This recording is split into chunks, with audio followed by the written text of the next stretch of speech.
Are plus being plus with.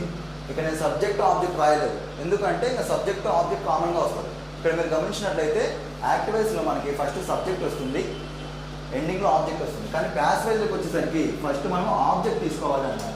Subject అనేది ఎండింగ్కి వెళ్ళిపోతుంది. So ఇది బాగా గుర్తుపెట్టుకోవాలి. సో నెక్స్ట్ పాస్ట్ వచ్చేసరికి వాజ్ వర్ ప్లస్ ఐఎన్జి. ఏ విధంగా ఉన్నప్పుడు సెంటెన్స్ని దాన్ని మీరు was were plus being plus with. ఇక్కడ బీయింగ్ అనేది ఎందుకు తీసేస్తున్నాము అంటే మనము సో కంటిన్యూస్ యాక్షన్స్లో మనకు ఐఎన్జి అనే వర్క్ వచ్చింది ఇక్కడ. అంటే యాక్టివైజ్లో ఐఎన్జి అనే వర్క్ వచ్చింది కాబట్టి ఖచ్చితంగా బీయింగ్ అనే దాన్ని తీసుకోవాలి అన్నమాట. Try to understand. Next third one will be plus ING. ఈ విధంగా వచ్చినప్పుడు యాక్టివైజ్ సెంటెన్స్ దాన్ని ప్యాసివ్కి ఎలా మార్చాలి అంటే